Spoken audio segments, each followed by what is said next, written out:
I received from a friend in United States an email which had as an attachment a challenge from the Qadiani Muballigh in Canada. And it's headed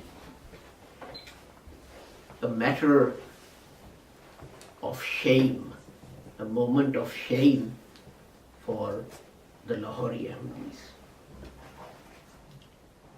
And he then challenges us to answer the contents of that, whatever he's written.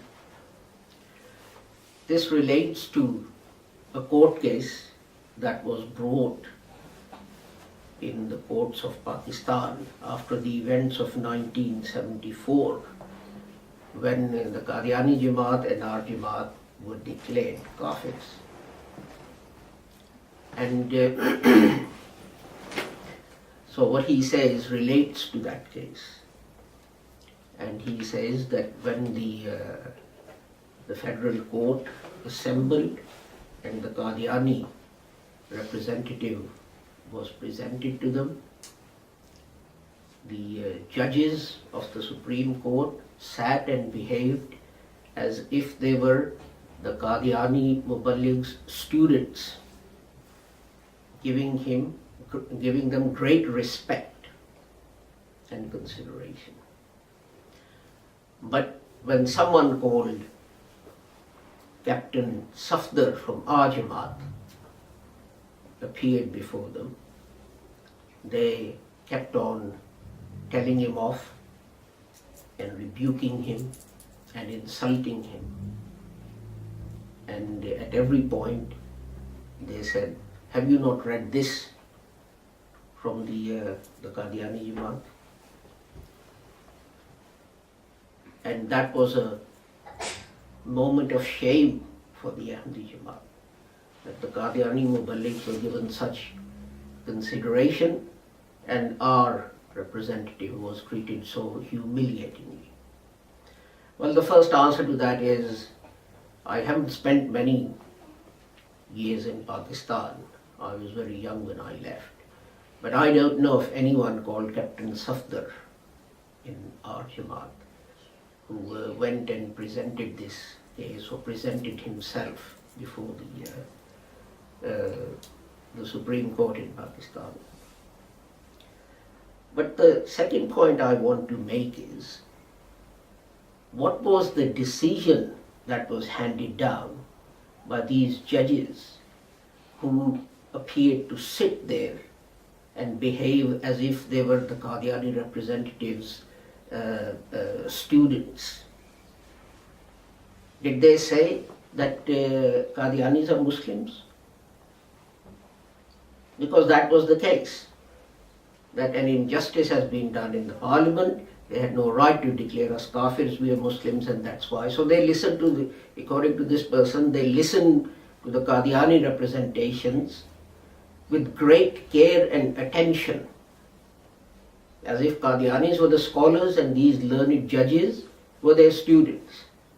But these students, after listening to your representatives, what decision did they give? They said, "You are kafirs." Now, a student learns from a teacher. You were there to teach them that you are Muslims. So what did you teach them? When at the end of it, they said, "No, you are kafirs, go away." Of course, they were not going to listen to us and they were going to say to us, "Go and read Qadiani books." Because it suited them. That was the only way they could declare Lahori Ahmadis to be kafirs, by saying, "We believe what the Qadianis say, and we are not going to listen to you." Now, so this moment of shame, my dear Murabbi Sahib from Canada, wasn't for our Jamaat. It was a moment of shame for your Jamaat. And I will also take this opportunity to comment upon something else. which is related. When the proceedings in the National Assembly of Pakistan, as it's called, the National Parliament, took place to decide whether Qadianis and Ahmadis are Muslims or whether they are Kafirs. The proceedings were kept secret. So when we appeared, my personal view was we should have told them to go away. They have no right to decide who's a Muslim and who's not, and we are not appearing before you. But that is besides the point. These proceedings were kept completely secret, as I said. They were not published and no one could get hold of them. And Qadianis immediately started propagating that these proceedings are being kept secret because if people of Pakistan get hold of them and listen to what Mirza Nasir Ahmad Sahib had to say, if not all, then half of Pakistan will become Qadian. And that is the only reason that the government is keeping these proceedings secret. Unfortunately for Qadianis, a few weeks ago, these proceedings were put on the internet. And I eagerly downloaded the whole proceeding. It's hundreds of pages, hundreds and hundreds of incredibly boring pages. But being a very boring person and not having anything else to do in life, I read through the whole thing to see. Because I was very keen, I thought, well, let me read this. I'm closer to the Qadiani jamaat than Sunnis are. Maybe if I read what Mirza Nasir Ahmad Sahib had to say, I'll become a Qadiani. But what I found was actually very sad. But I'll come to that sadness in a minute. My question to our friends is this. The 500 or 600 people before whom Mirza Nasir Ahmad Sahib appeared, if Mirza Nasir Ahmad's pleadings and presentation was so effective that it would convert the half of Pakistan to Qadianism, how many of those gentlemen sitting in the parliament became Qadianis? Well, they heard him. They didn't even have to read him. They heard him. He was there. So why didn't they become Qadiani? By your logic, if half of Pakistan was going to become Qadiani, then half of the members of the upper house and the lower house which met together, they should have become Qadiani. How many? Can you name one? So that is the first point. The second point is this. Okay, they were politicians, they couldn't afford to become Qadiani. But after listening to Mirza Nasir Ahmad Sahib, what decision did that parliament give? That parliament said, you're kafirs. You're out of pale of Islam. Anyone who joins your jamaat is a murtad and should be beheaded. So, on what basis do you say that there were such effective and great pleadings, and that is why that the government of Pakistan is trying to keep them away from the people of Pakistan? And that leads us to another question. Khalifa Sahib, those pleadings that were made before the Parliament of Pakistan are public knowledge now. If you don't have a copy, email me, I will send you a copy. Now tell us this. Now that those pleadings have been on the internet for weeks and weeks, and I know there have been discussions on the internet about these because I've been involved in them, how many Pakistanis have joined your jamaat? 1, 2, 5, 10? But if half of Pakistan was going to become Qadiani by reading these, now that they've been on the internet for about a month, some of the Pakistanis must have joined your jamaat. How many? Give us their names and addresses. But the point is this, my dear Murabbi Sahib from Canada, that if you read what Mirza Nasir Ahmed Sahib said, he denied your fundamental beliefs. He denied your fundamental beliefs. He denied that Hazrat Mirza Sahib was fil waqia Nabi, actually a prophet, which are the words exactly used by Mian Mahmud Ahmad Sahib. वो fill वाक़या नबी थे. He was actually, in fact, a prophet. Elsewhere, Mian Sahib says, if Moses was a prophet and Jesus was a prophet, then Mirza Ghulam Ahmad was a prophet. If Mirza Ghulam Ahmad wasn't a prophet, then Jesus wasn't a prophet and Moses wasn't a prophet. You can't become a more factual prophet than that. And Mirza Nasir Ahmed Sahib denied that in front of 600 people. So who is it that should be embarrassed and ashamed? Us or you? Mirza Nasir Ahmed Sahib denied saying that those who have not taken the bath of their khalifa are kafirs. These are exact words of Mian Mahmud Ahmad. Maulana Muhammad Ali alleges that I have changed my view on 3 matters. Number 1, that Hazrat Mirza Sahib was actually in fact a prophet. Number 2, I'll skip number 2, it's about a verse of the Holy Quran, Ismahu Ahmad, who's Ahmad.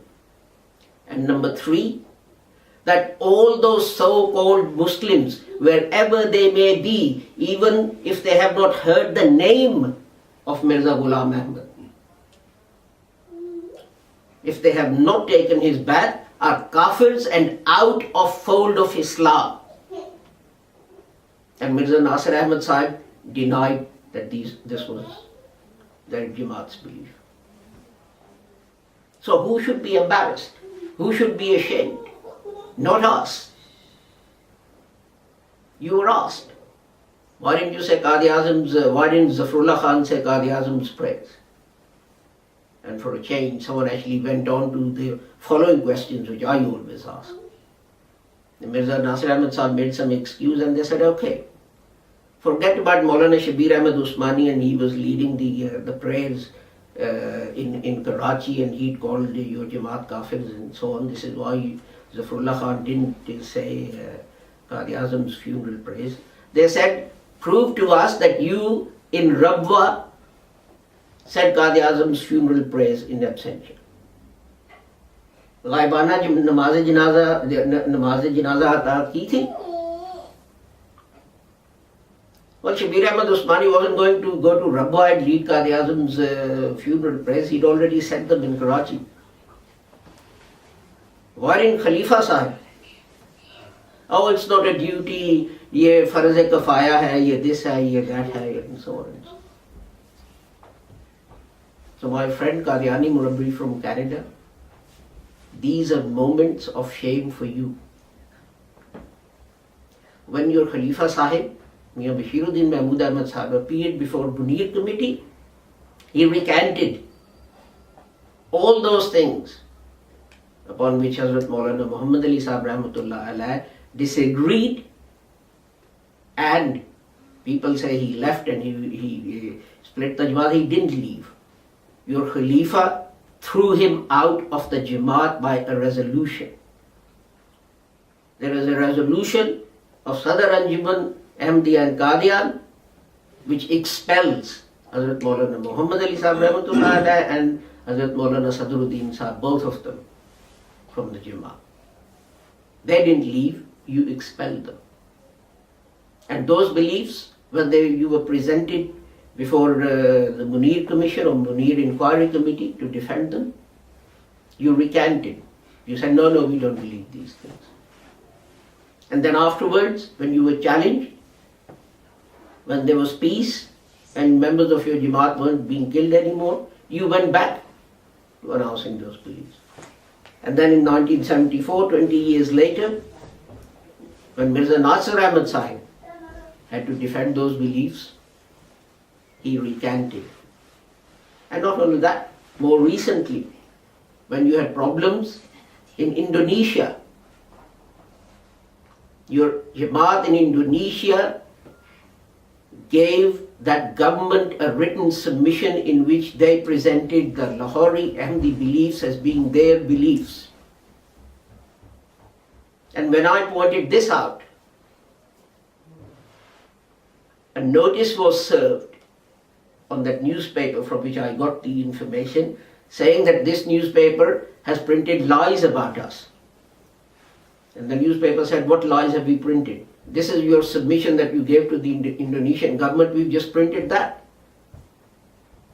And then people pointed out that, look, the Indonesian Jamaat has presented Lahori views to protect themselves from being called kafirs. And now their khalifa says that these are wrong, these are not our beliefs. So the government said, you lied to us. And they declared you kafirs there. They left our Jamaat alone.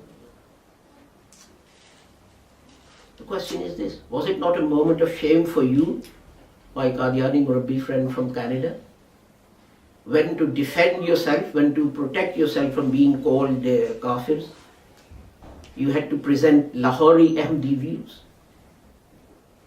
Why don't you come out? Hazrat Maulana Muhammad Ali said this very simply. He said, you cannot ride in two boats at the same time, boat of Islam and boat of having a separate Jamaat. Choose.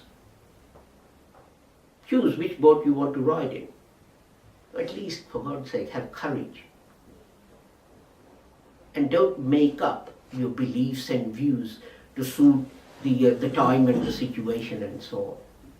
Whatever the time or the situation, God is one. Whatever the time or the situation, Holy Prophet Muhammad was a prophet of Allah. Whatever the time or the situation, he was Khatmun Nabiyyin and explained that by saying, La Nabi Abadi, there is no prophet who will come after me. These immutable truths cannot be bent and twisted to suit the situation and your ends. For God's sake, Khalifa Masroor Ahmad Sahib, have pity on Mirza Ghulam Ahmad Sahib, who was the Mujaddid and he was the Messiah promised to this nation by Allah. And he was one of your forefathers. And we are defending his honor and his beliefs. And your Jamaat and your beliefs are denigrating him. And it's your beliefs based upon which the whole world says that that great man was a kafir and a heretic and should be regarded as having been thrown out of Islam. So think who it is who should be ashamed and embarrassed. Us, whose Amir is still sitting in Pakistan and fighting with his Jamaat, or you, who first escaped from Qadian to Rabba and then from Rabba to England and left your Jamaat in Pakistan to be beaten and tortured and killed.